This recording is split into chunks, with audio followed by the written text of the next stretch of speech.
Hey, ladies and gentlemen, this is Carmine Sabia for Explain America, and things are looking fantastic for former President Donald Trump.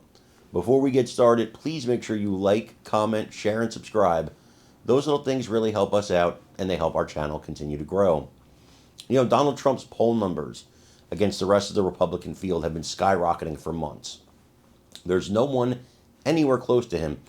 And the egos of the people that are going against him, it seems, well, they're unending. And because of that, their own egos will very likely make former President Donald Trump the nominee. At least that's what Hugh Hewitt believes. Let's take a look.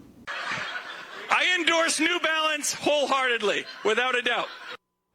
It is endorsement season. In fact, we had one on the show last night, Bob Vanderplaats in Iowa. We're back with our panel, Trey, Steph, and Hugh. So, Hugh, you speak with the American people every day. Do these endorsements move the needle? Yes, they do in Iowa. Bob Vanderplaats is probably the most influential non-elected political activist in the United States every time that there's a Republican primary there.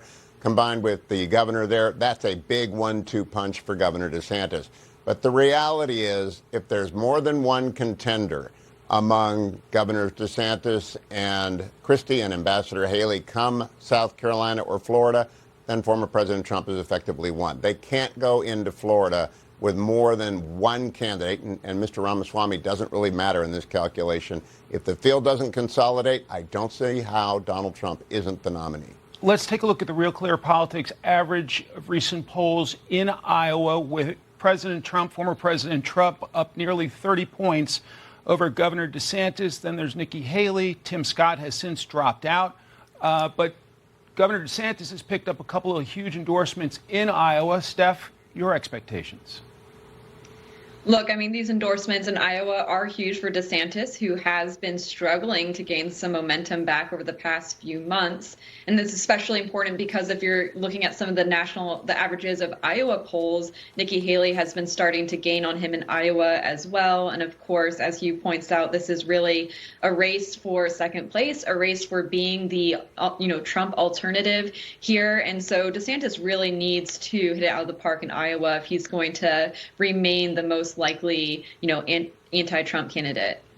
If the polls are off, Trey, and that's a big if, we'll see, and if former President Trump does not have that massive of a lead and DeSantis or Governor Haley in your home state of South Carolina pull off an upset, is it game on at that point?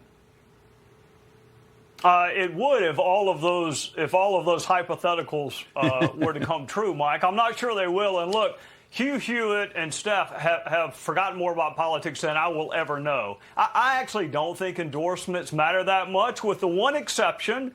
I think President Trump's endorsement matters, and I don't know this for sure, but I'm pretty sure he's going to endorse himself.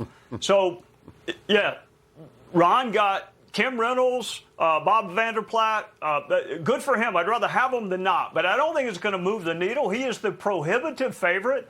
Nikki Haley is rising. If you got one-on-one early enough, would it be interesting? Yes. But to Hugh's point, it ain't one-on-one right now. Right. And until it gets to be one-on-one, Donald Trump will be the prohibitive favorite. Hugh, we're nearly out of time, but if there's an upset on the horizon, where... You see, if they don't consolidate around one person, Trump's base is too strong. They're not splintering. And if one person is not going against Trump, it's all but over. I've said that. Hewitt said that. A lot of people have said that. But there's a fallacy in that as well.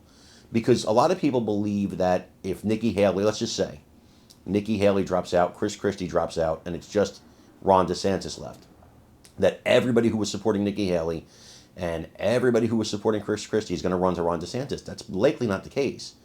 There'll likely be a split between that person and Trump. And so Trump's still going to win. This is mathematical at this point.